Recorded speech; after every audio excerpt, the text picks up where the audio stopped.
Bonjour à toutes et à tous. Bonjour à tous. Bienvenue dans ce webinaire dédié aux compétences et à la formation. Donc, merci à toutes et à tous de nous avoir rejoints pour ce webinaire qui s'intitule Des compétences au ROI formation. Comment maximiser l'impact sur la performance. Alors, c'est vrai qu'aujourd'hui, quand on parle de formation, il y a souvent deux positions assez différentes, assez extrêmes qui s'opposent. D'un côté, la vision purement financière, la formation perçue comme un centre de coût, quelque chose qu'on doit faire, mais sur lequel certains peuvent douter encore de l'impact réel. Et de l'autre, à l'inverse, on demande aussi beaucoup aux organisations de prouver un ROI immédiat, mesurable, comme si chaque formation devait directement se traduire par du chiffre d'affaires ou de la productivité. La réalité, c'est que si on reste sur cette vision-là, on passe, je pense, à côté de l'essentiel. La question, c'est pas seulement combien ça coûte ou combien ça rapporte, mais qu'est-ce que ça change concrètement dans les compétences et dans les comportements de vos collaborateurs, et donc dans la performance réelle de votre entreprise. Donc, c'est exactement ce qu'on va explorer aujourd'hui avec Pierre-Louis de NeoBrain et donc moi-même de Training Orchestra, comment passer d'une logique de formation à une logique d'impact. Et Pierre-Louis, je te laisse te présenter. Oui, merci Antoine. Donc Pierre-Louis Quentin, je suis le COO de NeoBrain, donc le directeur des opérations en bon français. Et donc, je m'occupe à la fois des équipes donc marketing, commercial et de la relation avec nos clients.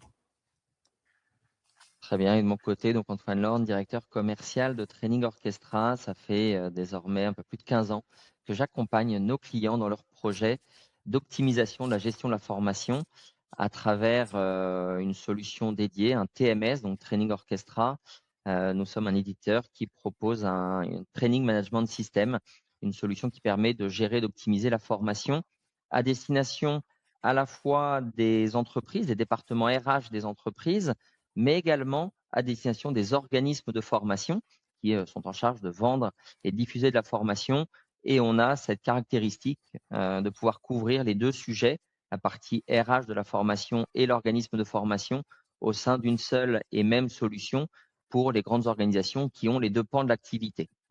Nous sommes un acteur français très présent à l'international et ça, c'est également un point fort de Training Orchestra, c'est qu'on enrichit la solution des best practices venant de l'ensemble des pays où sont présents nos clients. Nous-mêmes, nous avons des bureaux aux États-Unis, au Canada, au Royaume-Uni. Et donc, tout ça permet d'enrichir la solution à travers ces best practices. Ça fait un peu plus de 20 ans que Training Orchestra propose ces solutions. Nous sommes leaders du marché des TMS. Et vous voyez quelques exemples clients. La solution va s'adapter à tout type d'organisation, de très grands groupes français ou internationaux à plus de centaines de milliers de collaborateurs comme le groupe Carrefour ou la banque Wells Fargo aux États-Unis, mais également dans le secteur de l'industrie et ou du bâtiment avec Gagneuro, le groupe Elis, beaucoup d'associations aussi qui forment leurs bénévoles. C'est le cas de Médecins du Monde ou des Petits Frères des Pauvres, et puis des organisations publiques comme la RATP. Merci Antoine. Et donc côté NeoBrain, je vais faire court parce qu'on aura tout le webinaire aussi pour illustrer ce qu'on peut faire. Mais NeoBrain, c'est une suite de talent management nouvelle génération qui est basée à la fois sur les compétences et sur l'IA et les matchings pour faciliter la vie du collaborateur, du manager et des RH.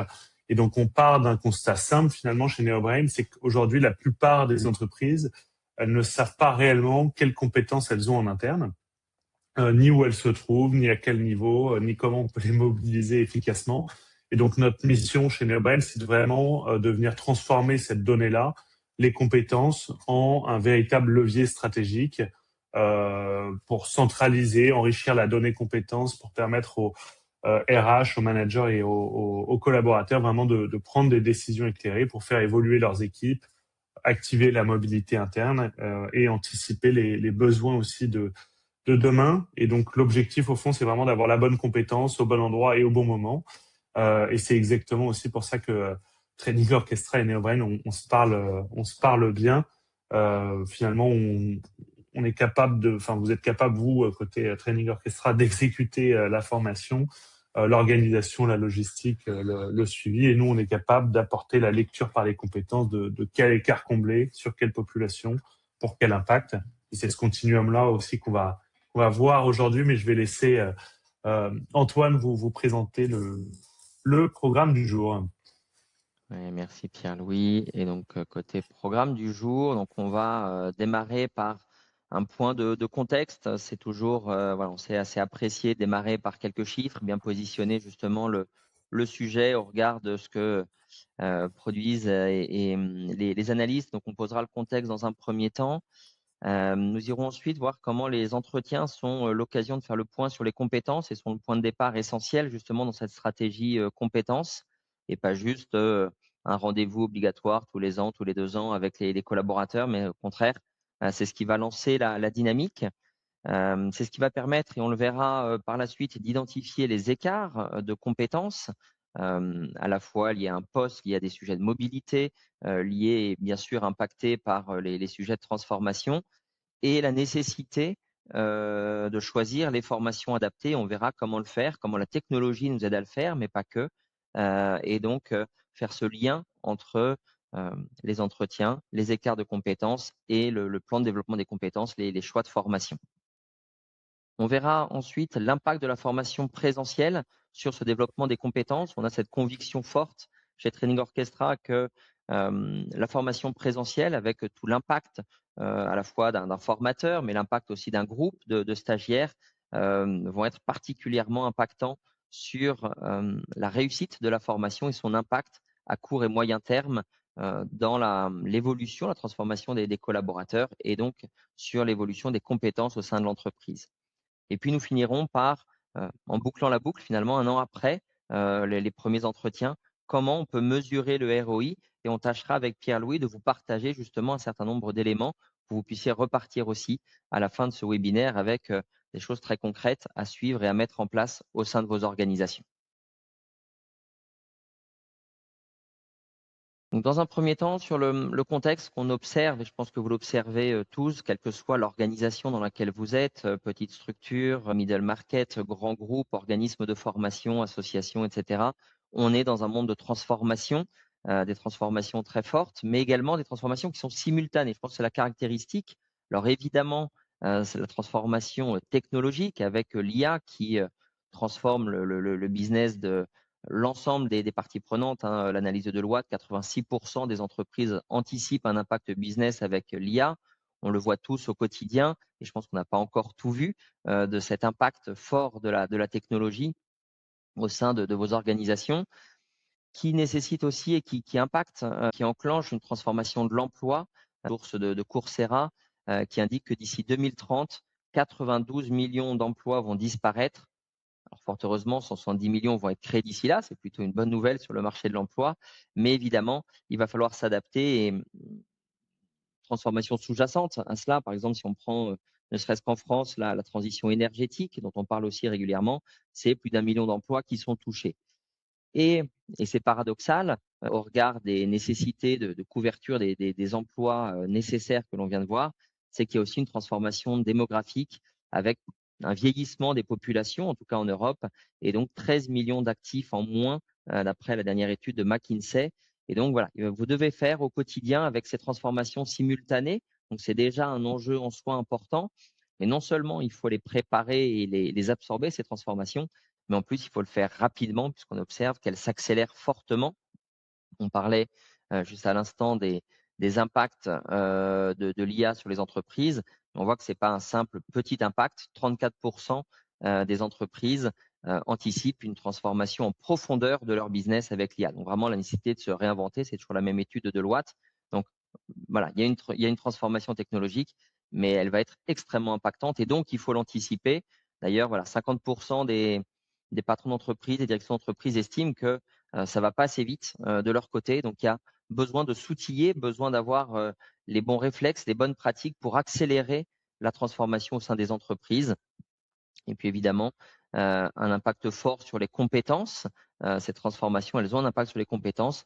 50% des employés vont devoir être upskillés d'ici 2027, soit parce que leur métier a évolué, soit parce qu'elles vont devoir, ces collaborateurs devront changer d'emploi d'ici 2027. Donc, c'est l'année prochaine. Donc, voilà, ça arrive rapidement.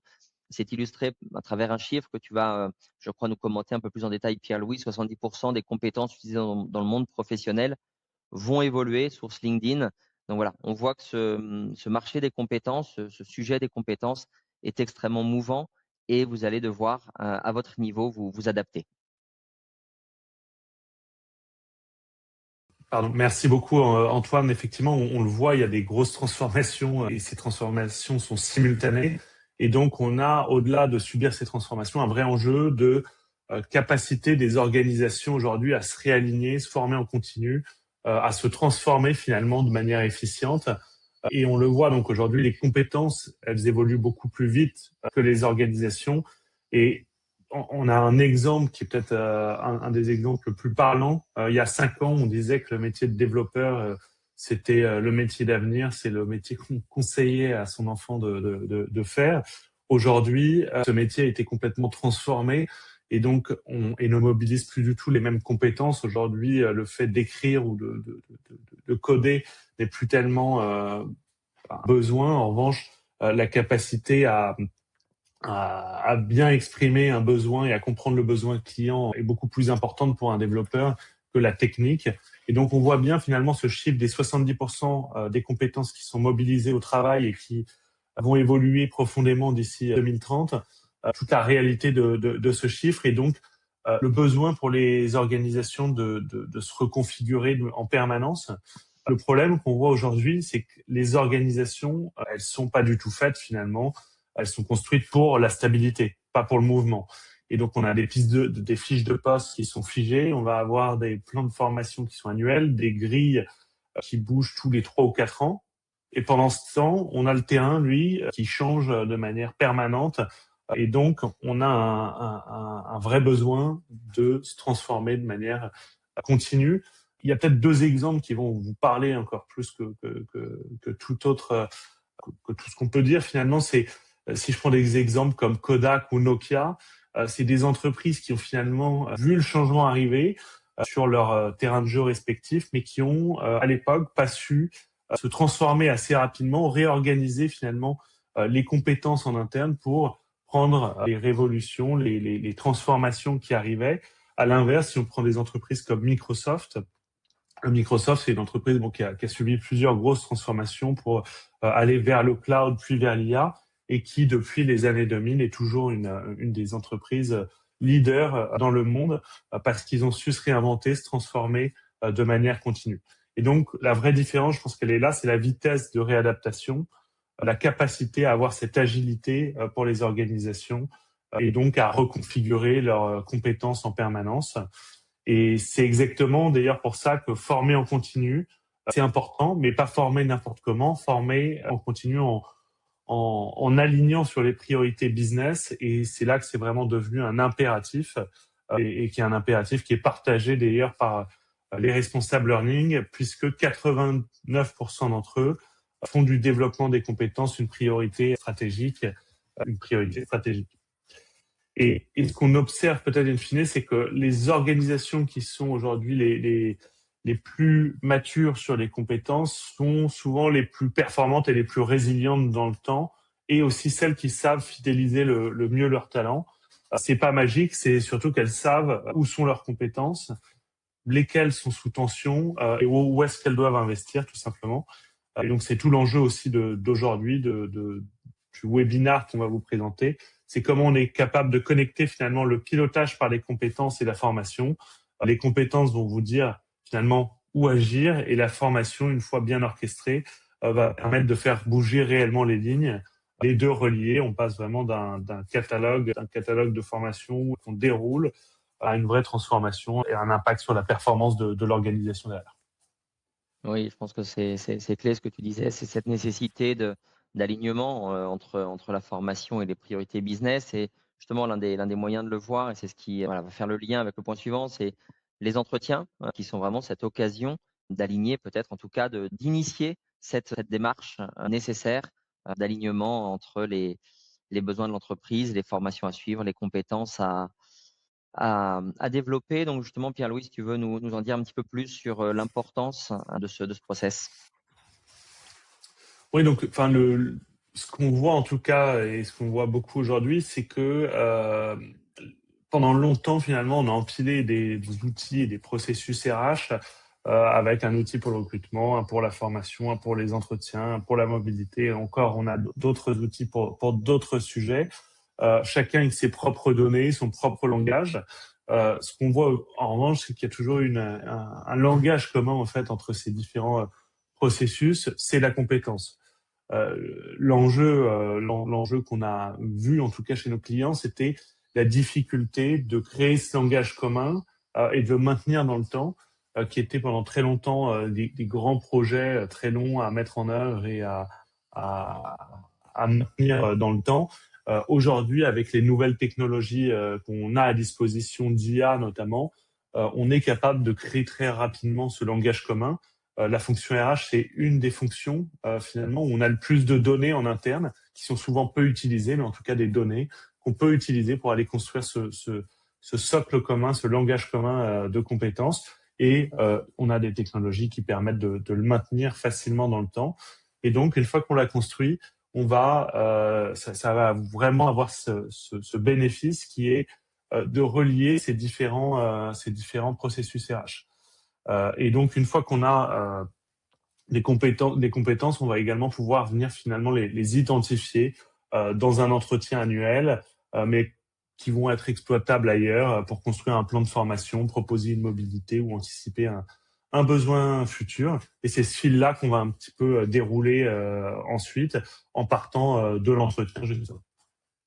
Oui, tout à fait. Et ces compétences comme fil conducteur des processus RH, c'est quelque chose que tu l'as sous-entendu et tu l'as évoqué sur la partie technologique. Évidemment, c'est la même chose. Et des acteurs spécialistes comme NeoBrain et Training Orchestra, justement, communiquent, ont ce langage commun qui permet une solution commune, très spécialisée, mais derrière qui communique bien ensemble et qui permet de répondre à ces enjeux et ces nouveaux enjeux de processus RH. Exactement. Et donc, pourquoi l'entretien? Donc, c'est peut-être j'y revenais, c'est un des grands sujets quand on parle de compétences qu'on rencontre avec nos clients. Il y a toujours une grande peur de ce serpent de mer, quel référentiel de compétences. Donc, aujourd'hui, on part plus de zéro. On a des données qu'on peut utiliser rapidement pour venir construire ces référentiels. Et le second sujet, c'est se dire, la compétence, ça va être un nouveau processus à mettre en place. On va devoir faire des campagnes d'évaluation des compétences, etc. Et aujourd'hui, ce qu'on conseille à nos clients, c'est pas de faire ça, c'est de se dire le point de départ pour l'évaluation des compétences, il existe déjà. Et c'est un point qui est un processus déjà adopté chez vous, c'est l'entretien. Il y a l'entretien annuel, l'entretien professionnel, enfin, différents types d'entretiens, mais c'est des processus qui sont déjà en place, qui sont acceptés finalement par les managers et les collaborateurs. Et c'est un moment privilégié d'échange entre un manager et son équipe. Et c'est finalement naturellement là qu'on va venir évaluer la performance. Or, la performance est une composante. Dans la performance, il y a une composante qu'on regarde trop peu. C'est finalement la compétence. Pour un collaborateur donné, on attend de lui qu'il exerce un certain nombre de compétences sur son emploi. Et donc, l'objectif, c'est bien sûr de continuer à évaluer les objectifs, les résultats, voilà, quantitatifs un petit peu des collaborateurs. Ça va pas changer, mais de venir ajouter une autre dimension qu'on objective rarement, c'est finalement le niveau de compétence réelle du collaborateur. Et c'est exactement un des leviers qu'on va venir récupérer. Et concrètement, qu'est-ce qu'on va venir faire à ce moment-là? On va venir évaluer les compétences via une auto-évaluation du collaborateur et ensuite une évaluation du manager. Et là, c'est souvent assez drôle parce qu'on va avoir une première surprise, c'est les écarts de perception qui sont parfois assez importants entre où se positionne un collaborateur et où le positionne son manager. Et la discussion qui découle de ces écarts finalement a déjà une énorme valeur. Derrière, on va pouvoir finalement comprendre les écarts entre le niveau attendu sur un emploi et le niveau réel du collaborateur. De là, on va pouvoir finalement venir suggérer des actions de développement ciblées, issues d'un catalogue de formation qu'on héberge dans Training Orchestra, mais directement dans un entretien, on va pouvoir venir, pour le collaborateur, avoir des suggestions de formation qui sont directement ciblées par rapport à ces écarts de compétences. Et donc, c'est là que, aussi pour le manager, c'est un vrai soulagement. Il a plus à deviner quelle formation conseiller, ni à le faire au doigt mouillé sur la formation qu'il suggère chaque année.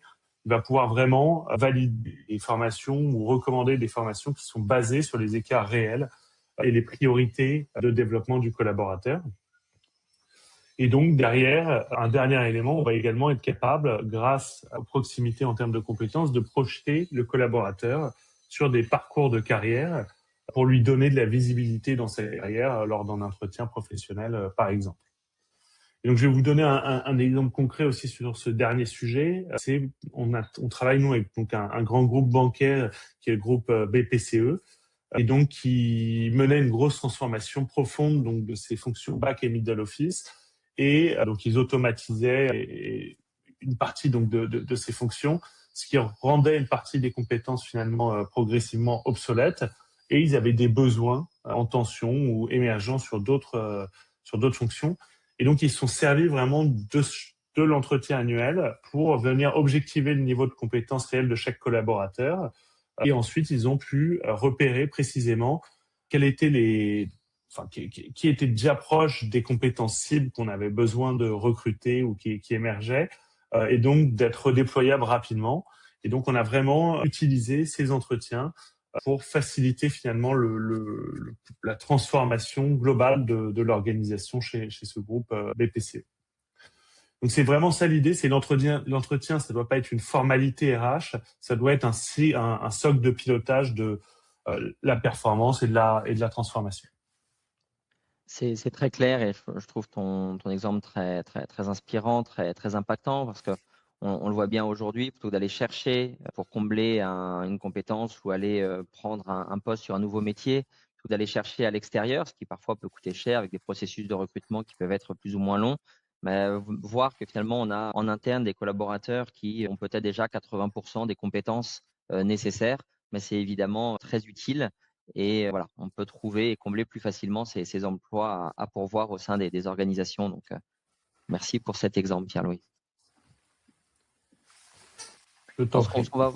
qu'on va voir justement, une fois voilà, on a mené ces entretiens, comment bien identifier les écarts et puis surtout derrière choisir les formations adaptées, puisqu'on l'a dit, la formation va être, alors c'est pas le seul levier évidemment pour combler des écarts de compétences, mais on sait que c'est quand même le levier principal. Et là, tout l'enjeu, c'est de passer justement de l'entretien en tant que simple exercice, voilà, passage obligé, passage annuel, à un véritable plan de développement des compétences qui est structuré et qui est, on va le voir, utile pour le business. Et donc, les entretiens, comme tu disais, Pierre-Louis, c'est pas le point final de l'année pour mesurer l'atteinte des objectifs qu'on s'était fixés. C'est avant toute chose le point de départ pour fixer les enjeux de l'année à venir et toutes les actions qu'on souhaite mener, aussi bien les actions souhaitées, remontées par les collaborateurs et les collaboratrices, mais également évidemment par leur manager dans le cadre de ce dialogue. Et donc, la première étape, c'est mesurer cet écart de compétences et l'entretien permet de le faire de manière objectivée et traçable. C'est pas juste un ressenti en disant oui, je pense que là on est bon sur ce métier-là, ces compétences-là, mais là on va vraiment le tracer à travers justement ces grilles de compétences. Et puis surtout, c'est pas uniquement individuel. Je positionne un collaborateur sur son poste, mais on va pouvoir le mesurer à l'échelle d'une équipe, et ce qui permet aussi de bien situer un collaborateur dans cette équipe et pourquoi pas à l'échelle d'une business unit et de toute l'organisation. Donc, on ne gère plus uniquement des individus formés ou à former, mais des gaps de compétences à l'échelle de l'entreprise. Et donc, voilà. Et cet écart de compétences, Pierre-Louis le disait, automatisable, évidemment, avec les technologies, tout comme vont l'être en deuxième étape les suggestions de formation. Aujourd'hui, on a la technologie nécessaire pour faire une suggestion automatisée de formation à suivre au regard des écarts de compétences vus et vraiment tangibles. Et bien entendu, la technologie ne doit pas remplacer le dialogue entre le collaborateur et le manager. Et c'est pour ça que ça va être ensuite enrichi et ajusté par le salarié, par son manager. Donc, l'idée d'arriver vraiment à quelque chose d'exhaustif en matière de suggestion et de souhait de formation voilà, à la fois ceux qui nous sont recommandés et ceux que l'on vise vraiment et que l'on a envie de suivre. Et puis, on aurait pu le mettre juste avant également les suggestions de formation, mais dans la temporalité, pardon, c'est un petit peu différent. Ce sont les souhaits de mobilité qui, là, vont aussi impacter le plan de développement des compétences, alors plutôt à moyen terme et à long terme. Mais évidemment que les souhaits de mobilité des collaborateurs vont nécessiter la mise en place de parcours de formation. Alors là, ce n'est pas forcément juste une formation ciblée, mais c'est des parcours, des cursus de formation qui sont mis en place si les souhaits de mobilité sont validés, ces cursus avec du coaching, avec différentes modalités de formation pour accompagner ce plan de développement des collaborateurs. Et donc, une fois qu'on a recensé l'ensemble de ces besoins, on arrive au moment clé, c'est comment consolider des centaines, voire des milliers, des centaines de milliers de demandes dans les grandes organisations et les arbitrer. Et donc là, voilà, c'est tout le rôle des équipes RH en local, des HRBP, mais également évidemment des équipes formation en centrale. Et donc, c'est là où le plan devient vraiment un sujet central de pilotage. Et donc, on voit qu'il y a en premier lieu, donc à droite ici, les demandes individuelles qui remontent des entretiens, les demandes qui ont été validées par les managers. C'est une partie, alors selon vos secteurs d'activité, plus ou moins importante des demandes de formation et des souhaits de formation, des formations à arbitrer. Il y a également, elles doivent rencontrer ces demandes, les axes stratégiques de l'entreprise. Si demain, votre entreprise décide d'aller investir le marché chinois, évidemment, il va y avoir des besoins de former les équipes à la négociation en chinois, de former des commerciaux, de former des personnes au niveau technique pour présenter vos produits. Et donc, évidemment que les axes stratégiques de l'entreprise sont un apport de plus à arbitrer dans le cadre de cette élaboration du plan de développement des compétences. Il y a les parcours de développement, alors que ce soit dans les souhaits de mobilité qu'on vient d'évoquer, mais également dans les recrutements, quand vous avez des cohortes de personnes qui arrivent et qui ont besoin d'être onboardées. Voilà, vous allez mettre en place des parcours ciblés sur ces profils-là. Et puis, bien entendu, il y a aussi toutes les formations obligatoires. On le voit beaucoup dans le secteur du transport, dans le secteur de l'industrie, dans le bâtiment, mais également voilà, dans des professions réglementées, dans l'immobilier par exemple, dans le bancaire, ces formations obligatoires avec la nécessité de suivre des recyclages tous les ans, tous les 2 ans. Et donc, c'est avec l'ensemble de ce panier global de demandes de formation que les équipes RH doivent jouer pour arbitrer. Et on va voir justement, juste après, les outils qu'elles ont à disposition. Et c'est là où on va essayer de vous partager des clés pour décider efficacement des formations à retenir dans vos plans de développement des compétences. Alors, les enjeux auxquels vous êtes confrontés dans vos structures, c'est arbitrer entre des priorités métiers concurrentes. Vous avez le service finance qui est lui aussi transformé par l'IA et le service commercial qui doit aussi se réinventer et intégrer les outils IA dans sa démarche qui vous remontent des besoins de formation qui sont parfois identiques. Il faudra arbitrer entre ces priorités métiers. Vous avez aussi, en tout cas je pense pour voilà, un bon nombre d'entre vous, en tout cas ce sont des éléments qui nous remontent régulièrement en ce moment, voilà, des budgets qui sont contraints. Voilà, c'est pas all-in sur la formation malheureusement. Voilà, il faut aussi discuter avec la direction financière et donc voilà, vous allez devoir prioriser dans ce contexte de budget contraint. Alors c'est là où le ROI va être important. Il faut aligner les formations, les compétences, les enjeux stratégiques, comme on vient de l'évoquer. Et un des enjeux aussi, c'est de cibler les populations à fort impact. Vous avez des compétences clés, des personnes qui détiennent des compétences clés. Vous avez des collaborateurs à haut potentiel que vous voulez absolument garder. Et évidemment, vos choix vont devoir se faire aussi au regard de ces critères-là. Donc, il faut bien identifier ces populations. Alors, quelles sont les clés justement pour décider efficacement? Mais donc, c'est investir là où la compétence apporte le plus de valeur. Et donc, on le verra tout à l'heure, comment mesurer cette valeur, comment mesurer ce ROI. Mais là où vous savez que vous allez avoir un impact immédiat de l'acquisition d'une nouvelle compétence sur un métier, vous allez pouvoir prioriser cette demande de formation. Là où c'est objectivé également. C'est là où c'est important de demander aux managers d'objectiver les demandes, les souhaits d'évolution. À partir du moment où on a bien calibrer l'impact de la compétence sur comment elle va combler justement le gap, c'est ce qui va vous permettre de décider. On l'a vu, prioriser les métiers, les populations critiques. Il y a des métiers qui sont sous tension, qui doivent se réinventer plus rapidement que les autres. C'est le cas des développeurs, voilà, qui vont maintenant devoir apprendre à prompter et puis à corriger aussi ce qui ressort, en tout cas relire ce qui ressort de ce qui est finalement codé automatiquement par l'IA. Ben voilà, ça va avoir un impact immédiat.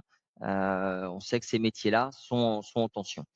Les populations critiques, si vous avez un certain nombre d'experts, et je fais le lien avec l'une des transformations qu'on évoquait, la transformation démographique, vous avez des compétences clés détenues par des collaborateurs qui vont bientôt partir à la retraite. C'est extrêmement important de faire le lien entre ces populations qui vont partir à la retraite et les nouveaux arrivants qui vont reprendre leur poste, et donc de s'assurer que les compétences ne vont pas quitter l'entreprise en même temps que les collaborateurs qui partent à la retraite. Et puis piloter le budget comme un investissement. Et là, c'est un travail parfois voilà, déjà mené chez certains d'entre vous, à mener voilà, auprès des directions financières pour dire voilà, ça coûte tant la formation, mais c'est un investissement. Voilà ce que ça va apporter très concrètement à l'entreprise. Voilà pourquoi on a besoin de former. C'est pas juste pour faire plaisir à tel collaborateur méritant, mais c'est parce que ça va produire un impact sur le business. Et on l'a vu, ça se transforme très vite. Donc, il faut agir rapidement et investir dans la formation pour suivre ces transformations.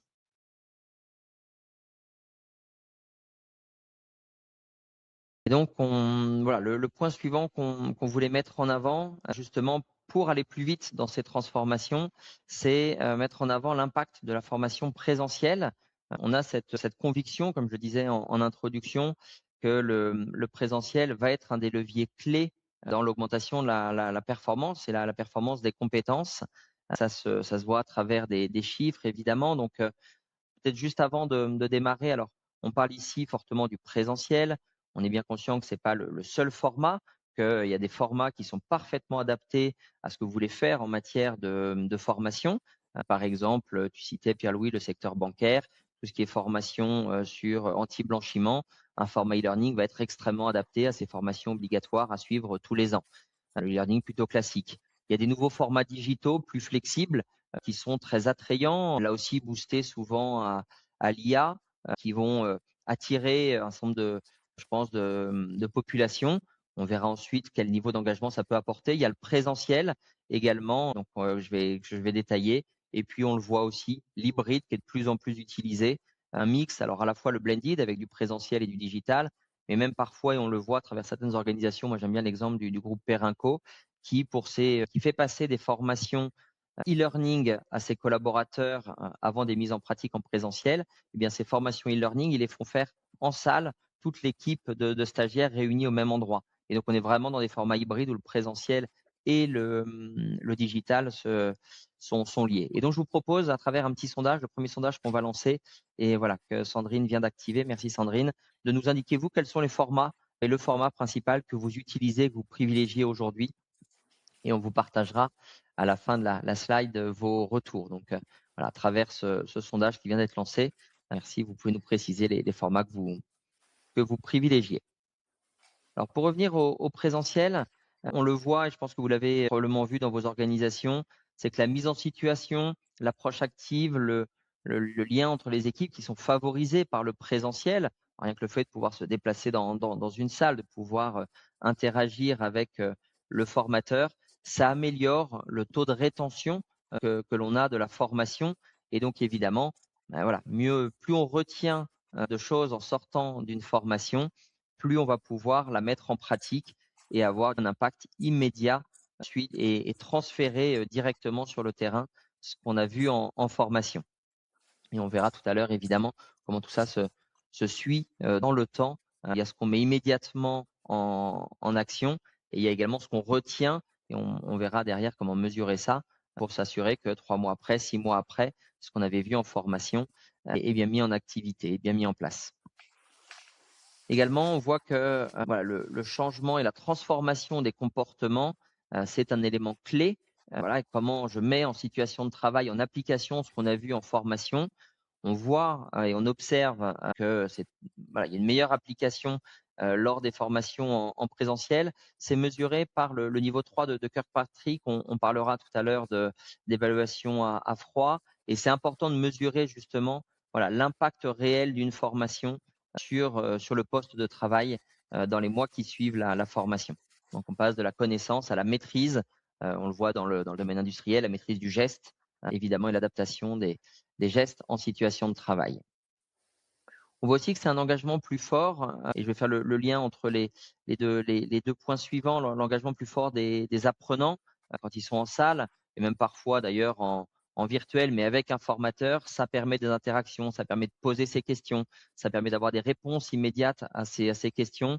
L'échange évidemment avec ses pairs, que ce soit pendant la formation proprement dite, mais aussi dans les à côté. On sait que la formation présentielle, c'est aussi les échanges à la pause café, au moment du déjeuner. On va pouvoir partager des best practices et ça va permettre un engagement là aussi plus fort de chacun des apprenants et qui vont pouvoir aussi souvent, et vous êtes nombreux à le mettre en place, le social learning permettre aussi, après la formation, de continuer à échanger avec les personnes qui étaient présentes, que ce soit dans le cadre de formations internes, où je suis juste avec des collègues, mais on le voit aussi dans des formations en inter-entreprise.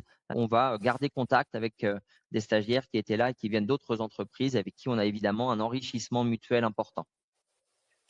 Le présentiel permet aussi un alignement collectif et on sait que c'est une clé évidemment dans une transformation. Si vous alignez les pratiques de l'ensemble des collaborateurs et pas juste individu par individu, votre organisation sera plus fluide et va avoir un impact direct sur les performances. Et puis également, un point important, tu l'évoquais tout à l'heure, Pierre-Louis, on le verra tout à l'heure, pardon, la réduction du time to compétence. Voilà, un commercial qui va atteindre 10% plus vite le niveau qui est attendu pour être en pleine autonomie, eh bien, il va vendre plus tôt et ce sera du chiffre d'affaires direct en plus pour l'entreprise. Donc, vous voyez des impacts qui sont mesurables et rapidement mesurables. Donc, voilà les principaux bénéfices, points forts du présentiel. Mais encore une fois, voilà, chaque format a évidemment ses atouts, ses points forts au regard de ce que vous voulez avoir et sortir des formations que vous mettez en place. Alors, on va clôturer le vote, voilà, et on vous communiquera évidemment les éléments en suite de ce webinaire. Et je propose d'enchaîner avec le temps de compiler les résultats, avec, si on continue notre processus, 1 an après, donc voilà, on a eu les entretiens, on a élaboré un plan de développement des compétences. Comment, Pierre-Louis, est-ce qu'on mesure le ROI? Et alors, Oui, merci beaucoup. Oui. Juste avant que tu nous décrives ça, parce que je crois que tu vas faire le lien entre cette boucle et les outils qui sont utilisés pour cela. Et on va pouvoir lancer le deuxième sondage immédiatement pour savoir quels sont les outils que vous utilisez aujourd'hui. Est-ce que vous utilisez une solution dédiée pour la gestion des compétences? Est-ce que vous utilisez un TMS pour gérer la formation, gérer vos budgets, planifier la formation? Un LMS pour la diffusion de vos e-learning? Un LXP pour certains d'entre vous? Des solutions d'évaluation de la formation ou autres. Et on vous laisse, à travers l'outil de sondage, nous indiquer les outils. Et là, il y a plusieurs réponses possibles que vous utilisez aujourd'hui.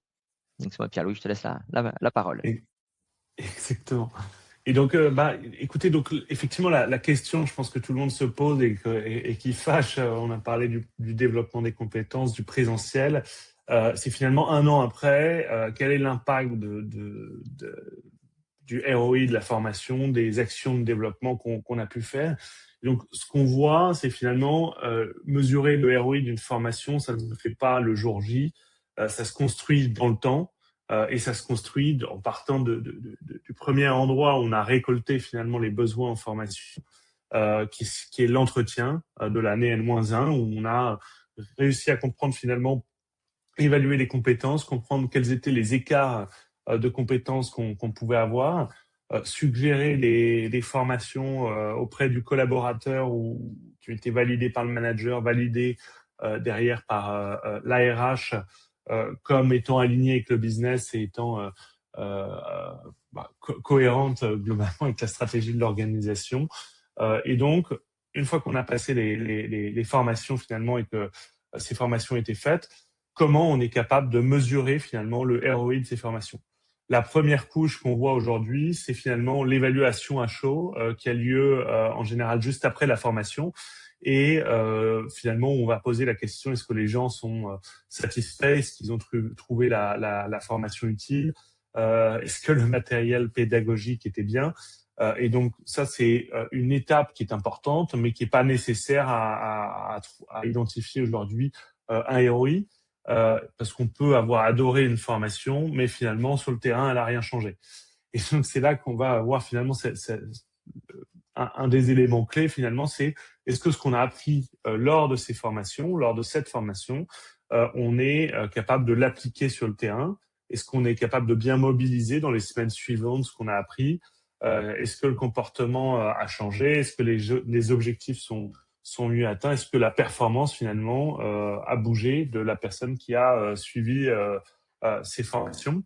Et c'est là qu'on a cette troisième couche finalement, parce on le voit, il y a souvent dans les formations, la semaine qui suit, on applique très bien sur le terrain ce qu'on a appris en formation.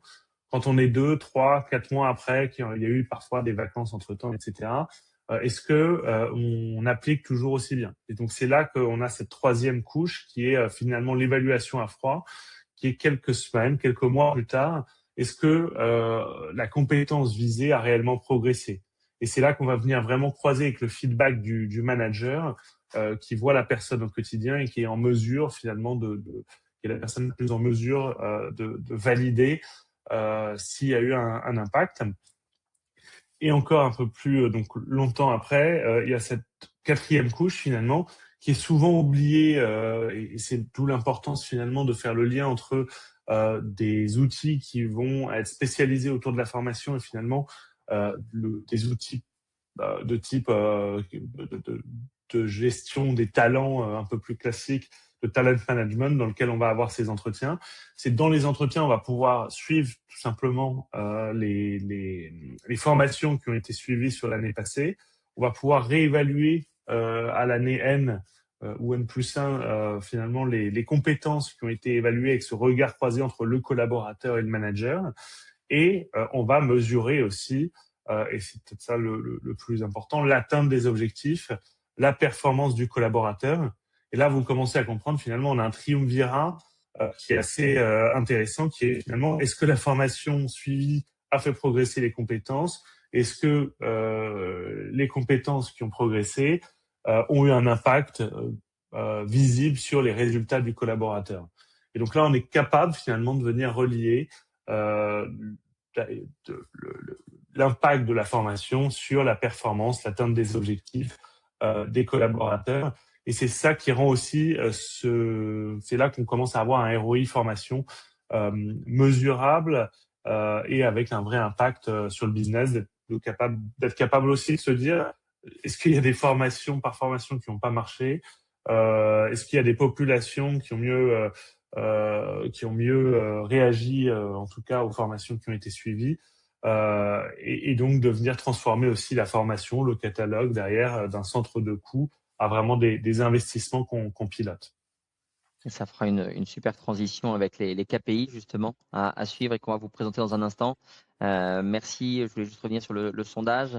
Et on voit que sur les formats pédagogiques, et je pense que ça va dans la droite ligne de ce qu'on pense, en tout cas nous de notre côté, NeoBrain Training Orchestra, 40% d'entre vous privilégient le format présentiel, 40% privilégient un format hybride ou blended, c'est-à-dire qu'en gros 80% privilégient un modèle avec du présentiel contre 20% sur le tout digital. Donc, c'est assez intéressant de voir cet alignement et qu'il y a aujourd'hui autant de personnes qui privilégient des formats hybrides. Et je pense qu'il y a beaucoup d'avenir dans ces formats hybrides par rapport à du présentiel seul et encore plus par rapport à du e-learning seul. Et donc voilà, on approche de la fin de ce webinaire. Et donc voilà, quelques exemples de KPI à suivre. Alors, un premier niveau qui sont les KPI formation, j'allais dire, c'est peut-être le premier niveau. Un certain bon nombre d'entre vous les ont peut-être déjà mis en place. Voilà, des KPI, des indicateurs clés, taux de participation, le taux de satisfaction, le taux de complétion des formations et qui peut notamment être suivi dans les LMS pour les formations 100% digitales, mais également sur un parcours avec un certain nombre de modules et de formations, s'assurer que les collaborateurs, les stagiaires vont bien au bout de leur programme de formation et également grâce aux outils de gestion d'évaluation, aux formulaires d'évaluation, on va pouvoir mesurer l'impact. Donc ça, c'est le premier niveau de mesure. C'est simple, il est nécessaire, mais derrière, voilà, ce qui est important, c'est quelle création de valeur vont apporter ces formations et c'est passer de ces indicateurs formation à des indicateurs compétences et performance. Exactement. Et donc, côté compétences, et là aussi, on va voir si la formation a vraiment porté ses fruits et donc l'impact. Et donc, nous, il y a 4 indicateurs qu'on aime bien suivre, en tout cas que nos clients aiment bien suivre. C'est le taux de couverture des compétences critiques dans leur organisation. Et donc, ça leur permet finalement de comprendre est-ce qu'ils maîtrisent les compétences qui sont vitales pour l'entreprise. Et donc ces compétences critiques, c'est celles finalement si on n'en a pas assez, ça peut mettre en danger, en péril l'organisation. Et donc finalement, c'est la capacité à savoir si notre organisation est résiliente, d'avoir un beau taux de couverture de ces compétences critiques. Ensuite, c'est la réduction des écarts. Donc c'est tout simplement est-ce que la formation, la formation a permis finalement de réduire, de combler les écarts par rapport au niveau attendu. Et donc, à la fin des entretiens, on va avoir des écarts qui sont consolidés à différents niveaux de l'organisation, individuels, collectifs, que ce soit au niveau d'un département, d'un emploi, d'un pays, et d'être capable de dire est-ce que ces écarts ont été tout simplement réduits d'une année sur l'autre. Derrière, on va avoir ce qu'on appelle, alors je le dis en anglais parce que c'est pas très bon en français, donc je m'excuse, mais c'est le pourcentage de skill readiness. Et donc, c'est tout simplement, est-ce que donc l'organisation, chaque année en général, ou tous les 3 ans, vous avez ce qu'on appelle un plan stratégique, et donc c'est notre capacité à comprendre à quel point on est prêt par rapport aux attendus de ce plan stratégique. En termes d'attente, au niveau d'un individu, ça revient à dire est-ce que cet individu, par rapport à ce qu'on attend de lui à un horizon 3 ans, est-ce que on est prêt ou pas et quel est son pourcentage d'atteinte par rapport à ce qu'on attend de lui à horizon 3 ans. Et enfin, le délai de montée en compétences, donc c'est le time to competency. C'est mon préféré finalement parce que c'est lui qui monte noir sur blanc. On va aller souvent plus vite et pour moins cher en faisant grandir en interne via de la formation en présentiel ou autre qu'en allant recruter dehors. Et donc, c'est notre capacité finalement en se disant, via de la formation, combien de temps une personne est capable d'être prête sur un poste en tension ou émergent dans l'organisation. Et donc tout ça, l'idée, derrière, c'est pas d'avoir uniquement de mesurer ces éléments sur les compétences, mais c'est quel impact concret en termes business ou RH. Et donc, d'abord, c'est des impacts sur la performance et donc des objectifs qui sont mieux atteints et donc de la croissance. Et donc, si on arrive jusqu'à la fin du chiffre d'affaires, qui est quand même l'une des mesures aujourd'hui de la bonne santé des organisations, la capacité à faire croître ce chiffre d'affaires et à générer du chiffre d'affaires. Et côté RH, c'est un vrai cercle vertueux. C'est la capacité donc à mesurer la rétention des talents clés dans l'organisation. Dans un grand groupe de luxe, c'est un élément aujourd'hui qui était assez intéressant. C'est un indicateur qu'on nous demandait, qui demandait à ses équipes, donc le patron de ce grand groupe de luxe, ça ne m'intéresse pas de savoir quel est mon taux de rétention en interne. Ce qui m'intéresse, c'est de savoir mon taux de rétention des talents clés. Il y a des gens qu'on souhaite pas toujours retenir dans l'organisation parce qu'on n'a pas forcément besoin. En revanche, la capacité à retenir des talents clés et ceux qui font aller de l'avant l'organisation, ça c'est un enjeu majeur. La capacité également donc à créer de l'engagement auprès de ces talents clés, de ces collaborateurs pour qu'ils tirent l'organisation vers le haut. Et enfin, finalement, la marque employeur qui est un élément clé, mais qui on pense développer. On a aussi besoin d'attirer des profils demain pour soutenir la transformation des organisations, des nouveaux profils. Et donc, être capable d'attirer, c'est aussi un enjeu clé pour les organisations. Et donc là, on retombe exactement dans ce qu'on vous disait au début, parce qu'une entreprise qui sait faire monter ses compétences en continu, les développer en continu, c'est une entreprise qui se transforme plus facilement. et donc c'est une entreprise qui va être plus résiliente au fond. Et donc c'est ça que ça sent, c'est vraiment là que ça change. La formation, c'est pas un budget d'heures qu'on justifie, mais c'est un moteur de cette capacité à s'adapter, où on vient plus compter des heures, on vient vraiment piloter la valeur. Très clair, et ça fait voilà la transition avec la conclusion. Je vais essayer d'aller assez vite. On arrive à la fin et on dépasse même un petit peu l'horaire de ce webinaire parce qu'il y avait plein de choses à vous dire. Donc en conclusion, s'il y a 3 éléments clés, 3 idées clés à retenir dans ce qu'on vous a partagé aujourd'hui, c'est que voilà, ne cherchez plus à piloter des postes. Les métiers évoluent trop vite, mais par contre piloter les compétences, et c'est vraiment là-dessus que votre regard et votre énergie doit se tourner. Voilà, il y a trop de transformations au niveau des métiers. Il faut raisonner à la maille des compétences. Et cette compétence, comme le disait Pierre-Louis tout à l'heure, elle est transverse, elle va toucher à chaque partie de l'organisation et chaque partie pour vous à des processus RH, recrutement, mobilité, formation, etc. Deuxième élément, le ROI de la formation, il ne se joue pas au niveau de la formation en elle-même, mais de l'alignement avec la stratégie.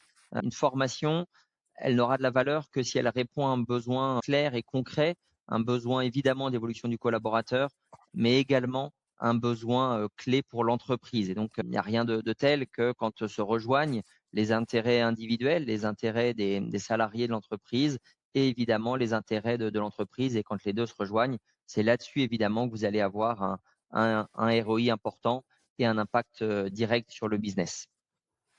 Et puis enfin, donc troisième idée, voilà, Pierre-Louis vient d'en parler, c'est voilà, changer la mesure. Voilà, aujourd'hui, on cherche plus à mesurer le nombre d'heures de formation réalisées. C'est par contre évidemment la recherche de l'impact. Mesurer l'impact, c'est-à-dire est-ce que les compétences évoluent, est-ce que la performance individuelle et collective, encore une fois, les deux sont extrêmement importants, est-ce que la performance progresse? Et donc, on passe d'une logique de formation à une logique d'investissement dans la performance. Et je pense que c'est un élément clé de cette logique d'investissement pour pouvoir défendre justement vos budgets formation auprès de vos directions. J'en profite, je vois que vous êtes encore nombreux présents, et donc pour répondre à une des questions qui a été posée, comment faire pour qu'il y ait une réelle mise en application des compétences développées pendant la formation? Alors moi, j'ai peut-être un premier élément de réponse. Pierre-Louis, je te laisserai compléter si tu le souhaites, mais un élément, c'est l'implication des managers. Je pense qu'en effet, les managers sont les relais des RH aujourd'hui. Ils doivent être partie prenante et c'est important que les managers soient, alors, on l'a vu, ils sont au début du processus, au moment de cette phase d'entretien, de validation des demandes de formation, mais ils doivent l'être, ces relais, également dans la suite du processus et s'assurer que ce qui a été vu en formation, ce qui a été appris en formation, va bien être réalisé sur le terrain. Bon, il y a un exemple que j'ai trouvé extrêmement parlant. Alors là, ça va même au-delà des managers, c'est avoir l'appui de la direction. Quand vous menez des projets de transformation, c'est extrêmement important d'avoir un sponsorship fort en interne. J'ai l'exemple du groupe Carrefour, Quentin Bardet, qui nous racontait qu'elle patron de transformation au sein du groupe transformation RH au sein du groupe Carrefour, dans le cadre d'un grand projet de transformation digitale au sein de Carrefour. L'ensemble des collaborateurs du groupe, tous les métiers devaient passer une journée en formation, d'ailleurs sur un format hybride, mêlant du présentiel et des formats digitaux. Et même tout en haut de l'organisation, la direction générale est venue participer à des formations en magasin, avec les hôtes et hôtesses de caisse, avec les personnes en charge de la mise en rayon. Et donc évidemment, derrière, les gens se sentent plus impliqués et plus peut-être obligés, entre guillemets, derrière, de mettre en action ces formations. Et puis peut-être aussi un autre élément, c'est que si vous observez dans votre organisation que ce qui a été appris et que les compétences vues, développées normalement en formation ne sont pas mises en action, peut-être que la formation n'était pas totalement adaptée. Et donc là aussi, vous allez pouvoir le tracer et le mesurer à travers les entretiens, à travers les évaluations, et qu'il y a peut-être des choses à ajuster au niveau des programmes. J'allais pas rajouter grand-chose, j'allais vraiment insister moi sur ce fait-là, effectivement, qui est qu'aujourd'hui pour qu'il y ait une réelle mise en application, il faut qu'il y ait un réel besoin, et donc aussi que on vérifie bien que la formation soit adaptée en amont et qu'on pousse des formations qui aient le plus d'impact possible auprès des collaborateurs. C'est un des éléments, je pense, très important, très important. Très bien. Et voilà, Sandrine a mis dans le chat les liens vers voilà, nos sites respectifs, hein, si vous voulez en savoir plus sur nos solutions. On est évidemment à votre disposition pour cela, pour vous faire une démo de ce qu'apporte NeoBrain, justement, sur tout ce processus de gestion des compétences, gestion des entretiens, le training orchestra sur la partie de gestion de la formation ou une démonstration commune, bien entendu. Je crois qu'on a bien mis en avant aujourd'hui la complémentarité de nos deux solutions. Exactement, on sera ravis voilà, de vous expliquer comment la compétence, c'est voilà, les différents niveaux de maturité. Il ne faut pas avoir un grand, voilà, un grand chantier et on peut petit bout par petit bout commencer à réfléchir compétences et avoir de l'impact très rapidement, notamment avec ce lien avec la formation qu'on a chez des clients communs, d'ailleurs chez qui ça marche très bien, ensemble avec Training Orchestra. Un grand merci Pierre-Louis pour voilà, cette animation. Merci à toutes et à tous pour votre participation et on sera ravis de vous revoir prochainement. Merci beaucoup, au revoir à À tous. bientôt.